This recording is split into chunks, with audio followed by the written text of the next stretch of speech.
ನಮಸ್ತೆ. 11/11/2024 ಸೋಮವಾರ, ಶುಕ್ಲ ಪಕ್ಷ, ದಶಮಿ ತಿಥಿ, ಶತಭಿಷ ನಕ್ಷತ್ರ. ದಶಮಿ ಶತಭಿಷ ನಕ್ಷತ್ರವು ಕೂಡಿ ಸಿದ್ಧಿಯೋಗವು ಲಾಭವು ಕೊಡುತ್ತದೆ. ಇದು 9:40 ಅಂದರೆ ಬೆಳಗ್ಗೆ AM ವರೆಗಿದೆ. ಶತಭಿಷ ನಕ್ಷತ್ರ ಆದ ನಂತರ ಪೂರ್ವ ಭಾದ್ರಪದ ನಕ್ಷತ್ರ ಬರುತ್ತದೆ. ಆದರೆ ಇದು ಶುಭವಲ್ಲ, ಅಶುಭ. ಹಂಗಾಗಿ ಇವತ್ತು ಏನಿದ್ರೂ 9:40 ಒಳಗಡೆ ನಿಮ್ಮ ಒಳ್ಳೆಯ ಕಾರ್ಯಗಳನ್ನು ಮುಗಿಸ್ಕೊಳ್ಳಿ. ಆ ನಂತರ ಅದು ಅಶುಭವಾಗುತ್ತದೆ. ಹಂಗಾಗಿ 9:40 ಒಳಗಡೆ ಅಂತಂದರೆ ಅಷ್ಟರಲ್ಲಿ ಇರುವ ಒಳ್ಳೆಯ ಟೈಮ್ ಅನ್ನೋದು ತುಂಬ ಕಡಿಮೆಯೇ.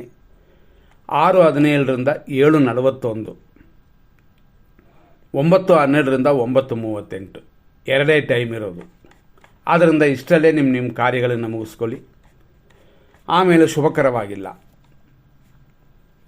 ಇವತ್ತಿನ ದಿನ ಪ್ರಕಾರ ಸೂರ್ಯೋದಯ 6:17 ಉದಯವಾಗುತ್ತದೆ. ಇವತ್ತು 2 ನಕ್ಷತ್ರಗಳು ಅಂತ ಹೇಳಿದ್ವಿ, ಶತಭಿಷ, ಪೂರ್ವಭಾದ್ರ. ಶತಭಿಷ ನಕ್ಷತ್ರ ರಾಕ್ಷಸ ಗಣ, ಪೂರ್ವಭಾದ್ರ ಮಾನುಷೀಯ ಗಣ. ಈ ದಿನ ಪ್ರಕಾರ ಶತಭಿಷ ನಕ್ಷತ್ರ 4ನೇ ಪಾದ 6:17 9:40 ಇಷ್ಟಕ್ಕೆ ಶತಭಿಷ ನಕ್ಷತ್ರವೇ ಮುಗಿತದೆ. ಆನಂತರ 9:40 ಮೇಲೆ 3:16 ಮಧ್ಯಾಹ್ನದವರೆಗೂ ಪೂರ್ವಭಾದ್ರ ನಕ್ಷತ್ರ 1ನೇ ಪಾದ. ಮಧ್ಯಾಹ್ನ 3:16 ಮೇಲೆ ರಾತ್ರಿ 8:49 ಪೂರ್ವಭಾದ್ರ ನಕ್ಷತ್ರ 2ನೇ ಪಾದ. ಆನಂತರ 8:49 ಮೇಲೆ ರಾತ್ರಿ 2:22 3ನೇ ಪಾದ. ಆನಂತರ ಅಂದರೆ ಲೇಟ್ ನೈಟು, ಅಂದರೆ 2:22 AM ಪೂರ್ವಭಾದ್ರ ನಕ್ಷತ್ರದ 4ನೇ ಪಾದ ಪ್ರಾರಂಭವಾಗಿ ನಾಳೆಯವರೆಗಿರುತ್ತದೆ. ನಾಳೆ ಅಂತಂದರೆ 12ನೇ ತಾರೀಕು.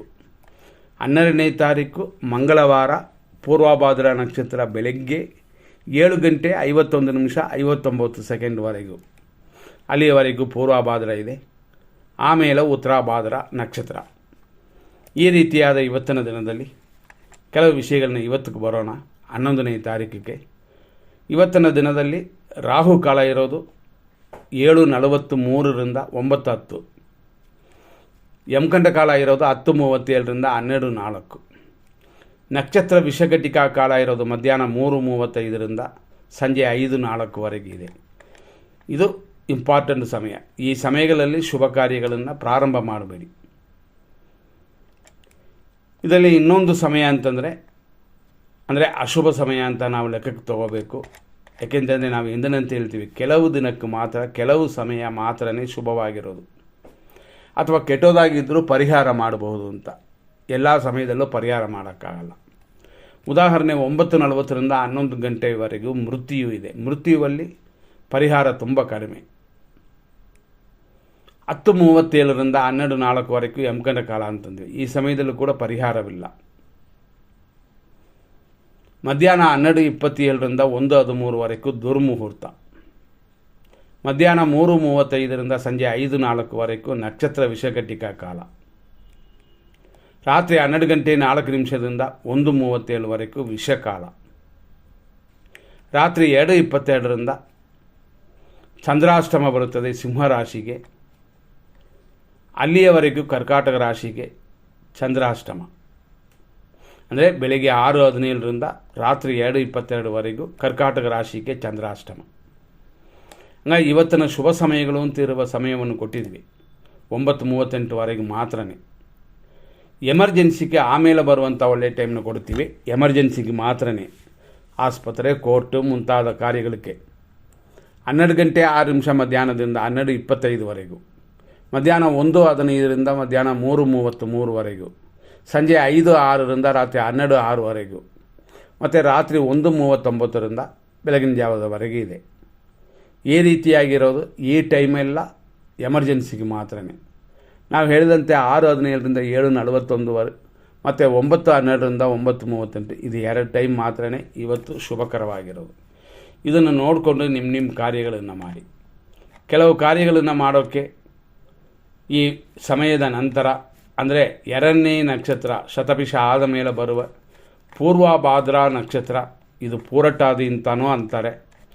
ಆ ನಕ್ಷತ್ರ ಶುಭಕರವಾಗಿ ಇಲ್ಲದೆ ಇರೋದರಿಂದ ಮರಣ ಕ್ಷಯ ಅಂತ ಇರೋದರಿಂದ ಹಣಕಾಸು, ವ್ಯವಹಾರ, ಜಗಳಗಳು ಇಂಥದ್ದು ವಿಷಯಗಳಿಂದ ದೂರವಿರಬೇಕು. ಹಂಗಾಗಿ 9:40 ಮೇಲೆ ನಿಮಗೆ ಶುಭವಲ್ಲ. ಇಷ್ಟೆಲ್ಲ ನೋಡಿದ್ದೀವಿ. ಬೇರೆ ವಿಷಯಕ್ಕೆ ಬರೋಣ. ತಾರಾ ಮತ್ತು ಚಂದ್ರ ಬೆಳಕು ಬರೋಣ. ಅಶ್ವಿನಿ ನಕ್ಷತ್ರ ಮೇಷರಾಶಿಗೆ ಹೆಂಗಿದೆ ಅಂತ ಫಸ್ಟ್ ನೋಡೋಣ. 9:40ವರೆಗೂ ಅನುಕೂಲ, ಇಷ್ಟಾರ್ಥ ಸಿದ್ಧಿ ಇದೆ. ಆದ್ದರಿಂದ ಧಾರಾಳವಾಗಿ ಸೆಲೆಕ್ಟ್ ಮಾಡ್ಕೋಬೋದು. ಆನಂತರ ಹೇಳ್ಕೊಳ್ಳುವಂತೆ ಇಲ್ಲ. ಭರಣಿ ನಕ್ಷತ್ರ ಮೇಷರಾಶಿ, ನಿಮಗೆ 9:40ವರೆಗೂ ಹೇಳಿಕೊಳ್ಳುವಂತೆ ಸಮಯ ಉತ್ತಮವಾಗಿಲ್ಲ. ಮನಸ್ಸಲ್ಲಿ ಇಟ್ಕೊಂಡು ನಿಮ್ಮ ಕಾರ್ಯಗಳನ್ನು ಮಾಡಬೇಕಾಗ್ತದೆ. ಕೃತಿಕಾ ನಕ್ಷತ್ರ ಮೇಷರಾಶಿ 1ನೇ ಪಾದ, ಕ್ಷೇಮವಿದೆ, ಇಷ್ಟಾರ್ಥ ಸಿದ್ಧಿ ಇದೆ 9:40ವರೆಗೂ. ಆಮೇಲೆ ಹೇಳ್ಕೊಳ್ಳುವಂತಿಲ್ಲ. ಪ್ರತ್ಯೇಕ್ತಾರೆ ಅಂದರೆ ನಮ್ಮ ಪರವಾಗಿ ಕಾರ್ಯಗಳು ಸಕ್ಸಸ್ ಆಗೋದು ಕಷ್ಟ ಅಂತಿದೆ. ಆದ್ದರಿಂದ ಹೆಚ್ಚಾಗಿ ಗಮನ ಕೊಡಬೇಕಾಗ್ತದೆ. ಕೃತಿಕಾ ನಕ್ಷತ್ರ ವೃಷಭ ರಾಶಿ, ಖಂಡಿತವಾಗಿಯೂ 9:40ವರೆಗೂ ಮಾತ್ರನೇ ಸಮಯ ಚೆನ್ನಾಗಿರೋದು. ರೋಹಿಣಿ ನಕ್ಷತ್ರ ವೃಷಭ ರಾಶಿ, 9:40ವರೆಗೂ ಸರಿಯಾಗಿಲ್ಲ. ವಿಪತ್ತು, ಏಟು, ಗಾಯಗಳೆಲ್ಲ ಆಗುವ ಸಮಯ. ಆಮೇಲೆ ಪರವಾಗಿಲ್ಲ ಅಂತಂದರೆ ಎಲ್ಲ ಮಾಡ್ಬೋದಾ ಅಂತಂದರೆ ಖಂಡಿತ ಇಲ್ಲ. ಯಾಕೆಂದರೆ ಜನರಲ್ ಆಗಿ ಟೈಮ್ ಸರಿಯಾಗಿಲ್ಲ. ಆದರೆ ನಿಮ್ಮ ಮನೆಯಲ್ಲಿರುವ ಬೇರೆ ನಕ್ಷತ್ರದವರು ಅದನ್ನು ನೋಡಿಕೊಂಡು ಬೆಳಗ್ಗೆ 9:40ವರೆಗೂ ಅವರ ಹೆಸರಲ್ಲಿ ಮಾಡುವಂಥದ್ದು ಅಥವಾ ಇನ್ನೊಂದು ದಿನ ಮಾಡುವಂಥದ್ದು ಇಟ್ಕೋಬೋದು. ಮೃಗಶೀರ್ಷ ನಕ್ಷತ್ರ ವೃಷಭ ರಾಶಿ, ಸಂಪತ್ತು, ಕೆಲಸ ಕಾರ್ಯಗಳ ಅಭಿವೃದ್ಧಿ ಎಲ್ಲ 9:40ವರೆಗೂ. ಮೃಗಶೀರ್ಷ ನಕ್ಷತ್ರ ಮಿಥುನ ರಾಶಿ, ಅದೇ ರೀತಿಯಲ್ಲಿ ಸಂಪತ್ತಿದೆ, ಕಾರ್ಯಗಳಲ್ಲಿ ಸ್ವಲ್ಪ ಅಡೆತಡೆ ಇದೆ. ಆರುದ್ರ ನಕ್ಷತ್ರ ಮಿಥುನ ರಾಶಿ, ಜನ್ಮತಾರೆ, ಕಾರ್ಯತಾರೆ 9:40ವರೆಗೂ. ಆದ್ದರಿಂದಾಗಿ 9:40 ಮೇಲೆ ಪರವಾಗಿಲ್ಲ. ಆದರೆ ಜನರಲ್ ಆಗಿ ಚೆನ್ನಾಗಿಲ್ಲ. ಆದ್ದರಿಂದಾಗಿ ಖುಷಿಯಾಗಿರ್ಬೋದಷ್ಟೇ. ಪುನರ್ವಸು ನಕ್ಷತ್ರ ಮಿಥುನ ರಾಶಿ, 3 ಪಾದಗಳು, 9:40ವರೆಗೂ ಅನುಕೂಲಕರವಾಗಿ ಕಾರ್ಯಸಿದ್ಧಿಯೆಲ್ಲ ಉಂಟು. ಆನಂತರ ಹೇಳ್ಕೊಳ್ಳುವಂತಿಲ್ಲ. ಪುನರ್ವಸು ನಕ್ಷತ್ರ ಕರ್ಕಾಟಕ ರಾಶಿ, 4ನೇ ಪಾದ, 9:40ವರೆಗೂ ಪರಮ ಮಿತ್ರಧಾರೆ. ಸ್ವಲ್ಪ ಊಟದಲ್ಲಿ ಗಮನ ಕೊಡಿ. ನಂತರ ನೋಡುವಂಥದ್ದು ಪುಷ್ಯ ನಕ್ಷತ್ರ ಕರ್ಕಾಟಕ ರಾಶಿ, ಮಿತ್ರಧಾರೆ, ರೋಗವೃದ್ಧಿಯೆಲ್ಲ ಉಂಟು. ಆನಂತರ 9:40 ಮೇಲೆ ಪರಮ ಮಿತ್ರಧಾರೆಯು ಸ್ವಲ್ಪ ರೋಗವೃದ್ಧಿ ಅಂದರೆ ಪರವಾಗಿಲ್ಲ ಅಂತ ಹೇಳ್ಕೋಬೋದು.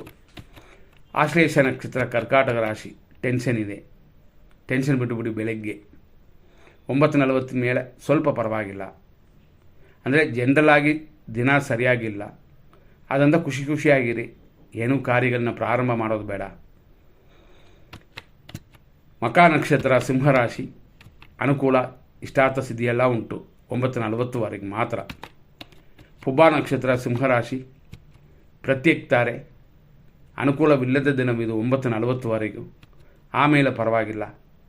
ಖುಷಿಯಾಗಿರಿ. ಯಾಕೆಂತಂದರೆ ಜನರಲ್ ಆಗಿ ಸರಿಯಾಗಿಲ್ಲ. ಉತ್ತರ ನಕ್ಷತ್ರ ಸಿಂಹರಾಶಿ, 9:40ವರೆಗೂ ಖಂಡಿತವಾಗಿ ಶುಭವಾಗಿದೆ. ಉತ್ತರ ನಕ್ಷತ್ರ ಕನ್ಯಾ ರಾಶಿ, 9:40ವರೆಗೂ ಆರೋಗ್ಯ ಅಭಿವೃದ್ಧಿ, ಶತ್ರು ನಾಶವೆಲ್ಲ ಶುಭವಾಗಿದೆ. ಹಸ್ತ ನಕ್ಷತ್ರ ಕನ್ಯಾ ರಾಶಿ, 9:40 ಮೇಲೇ ನಿಮಗೆ ಹೇಳಿಕೊಳ್ಳುವಂತೆ ಇದೆ. ಅದರಿಂದ ಖುಷಿಯಾಗಿರ್ಬೋದು. ನಿಮ್ಮ ಕಾರ್ಯಗಳನ್ನ ಇನ್ನೊಂದು ದಿನ ಇಟ್ಕೊಳ್ಳಿ. ಚಿತ್ತಾ ನಕ್ಷತ್ರ ಕನ್ಯಾ ರಾಶಿ, ಸಂಪತ್ತು ಉಂಟು, ಶತ್ರು ನಾಶವೂ ಇದೆ. ಇದೆಲ್ಲ 9:40ವರೆಗೂ ಹೇಳಿಕೊಳ್ಳುವಂತೆ ಖಂಡಿತವಾಗಿ ಶುಭವಾಗಿದೆ. ಚಿತ್ತಾ ನಕ್ಷತ್ರ ತುಲಾರಾಶಿ, ಸಂಪತ್ತು, ಸ್ವಲ್ಪ ಕಾರ್ಯ ವಿಘ್ನಗಳು. ಇದೆಲ್ಲ 9:40ವರೆಗೂ. ಆಮೇಲೆ ಏಟು, ಗಾಯಗಳಿಗೆಲ್ಲ ಚಾನ್ಸ್ ಇದೆ. ಎಚ್ಚರವಾಗಿರಬೇಕಾಗ್ತದೆ. ಸ್ವಾತಿ ನಕ್ಷತ್ರ ತುಲಾರಾಶಿ, 9:40 ಮೇಲೆ ಶುಭಕರವಾಗಿದೆ. ವಿಶಾಖ ನಕ್ಷತ್ರ ತುಲಾರಾಶಿ, ಪರಮ ಮಿತ್ರ ಧಾರೆಯಾಗಿ ಅನುಕೂಲಕರವಾಗಿ 9:40ವರೆಗೂ ಇದೆ. ವಿಶಾಖ ನಕ್ಷತ್ರ ವೃಶ್ಚಿಕ ರಾಶಿ, ಪರಮ ಮಿತ್ರ ಧಾರೆ, ಸ್ವಲ್ಪ ರೋಗ ಭಯ. ಅನುರಾಧ ನಕ್ಷತ್ರ ವೃಶ್ಚಿಕ ರಾಶಿ, ಮಿತ್ರ, ಪರಮ ಮಿತ್ರ ಅಂತ ದಿನಪೂರ್ತಿ ಚೆನ್ನಾಗಿದೆ. ಆದರೂ 9:40 ಒಳಗಡೆ ನಿಮ್ಮ ಕಾರ್ಯಗಳನ್ನ ಮುಗಿಸ್ಕೊಳ್ಳಿ. ನೀವು ಅಂತಲ್ಲ, ಯಾರೇ ಆದರೂ. ನೆಕ್ಸ್ಟ್ ನೋಡುವಂಥದ್ದು ಜ್ಯೇಷ್ಠ ನಕ್ಷತ್ರ ವೃಶ್ಚಿಕ ರಾಶಿ, 9:40 ಮೇಲೇ ಹೇಳಿಕೊಳ್ಳುವಂತೆ ಇದೆ. ಮೂಲ ನಕ್ಷತ್ರ ಧನುಸು ರಾಶಿ, ಅನುಕೂಲ, ದ್ರವ್ಯ ಲಾಭವೆಲ್ಲ 9:40ವರೆಗೆ ಇರೋದರಿಂದ ಲಕ್ 9:40 ಒಳಗಡೆ ನಿಮ್ಮ ಕಾರ್ಯಗಳನ್ನ ಮಾಡಿ.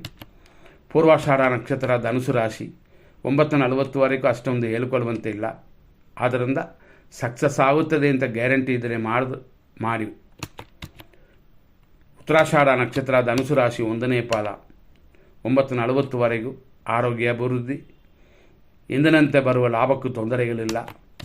ಉತ್ತರಾಷಾಢ ನಕ್ಷತ್ರ ಮಕರ ರಾಶಿ 2, 3, 4ನೇ ಪಾದಗಳು 9:40ವರೆಗೂ ಕ್ಷೇಮವು, ಆದರೆ ಸ್ವಲ್ಪ ಹಣಕಾಸು ವಿಷಯದಲ್ಲಿ ಎಡುತ್ತಾ ಬೇಕು. ಶ್ರವಣ ನಕ್ಷತ್ರ ಮಕರ ರಾಶಿ 9:40 ಮೇಲೆ ಪರವಾಗಿಲ್ಲ, ಆದರೆ ಜನರಲ್ ಆಗಿ ಟೈಮ್ ಸರಿಯಾಗಿಲ್ಲ, ಎಚ್ಚರ. ಧನಿಷ್ಠ ನಕ್ಷತ್ರ ಮಕರ ರಾಶಿ ಸಂಪತ್ತು ಉಂಟು, ಆದರೆ ಧನಹಾನಿಯೂ ಇದೆ. ಧನಿಷ್ಠ ನಕ್ಷತ್ರ ಕುಂಭರಾಶಿ ಸಂಪತ್ತು, ಕಾರ್ಯ ಅನುಕೂಲ, ಇದೆಲ್ಲ 9:40ವರೆಗಿದೆ. ಆನಂತರ ಬರುವ ಸಮಯದಲ್ಲಿ ಶತಭಿಷ ನಕ್ಷತ್ರ ಕುಂಭರಾಶಿ ಖಂಡಿತ ಜನ್ಮತಾರೆ ಇದೆ, ಅಂದರೆ ಖಂಡಿತವಾಗಿ ಇದರಲ್ಲಿ ಹೆಚ್ಚಿನ ಗಮನ ಕೊಡಿ. ಯಾಕೆಂತಂದರೆ ಜನ್ಮತಾರೆಯಲ್ಲಿ ಬರುವ ಕೆಲವು ಸಮಯಗಳು ಅಷ್ಟೊಂದು ಎಫೆಕ್ಟ್ ಆಗಲ್ಲ ನಮಗೆ, ಆದರೂ ಆರೋಗ್ಯದಲ್ಲಿ ಚೇತರಿಸ್ಕೊಳ್ತೀರ. 9:40 ಮೇಲೆ ಪರವಾಗಿಲ್ಲ. ಪೂರ್ವಭಾದ್ರಪದ ನಕ್ಷತ್ರ ಕುಂಭರಾಶಿ ಪರಮಮಿತ್ರ ತಾರೆಯಾಗಿ ಶರೀರ ಸುಖವು ಉಂಟು 9:40ವರೆಗೂ.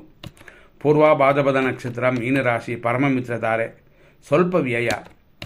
ಉತ್ತರ ಭಾದ್ರಪದ ನಕ್ಷತ್ರ ಮೀನರಾಶಿ ಮಿತ್ರ ಪರಮಮಿತ್ರ ಅಂತ ದಿನಪೂರ್ತಿ ಚೆನ್ನಾಗಿದೆ, ಆದರೂ ಜನರಲ್ ಆಗಿ ನಮಗಿರೋದು 9:40ವರೆಗೂ ಮಾತ್ರನೇ. ಆದ್ದರಿಂದ ಇಷ್ಟರಲ್ಲಿ ನಿಮ್ಮ ಕಾರ್ಯಗಳನ್ನ ಮುಗಿಸ್ಕೊಳ್ಳಿ.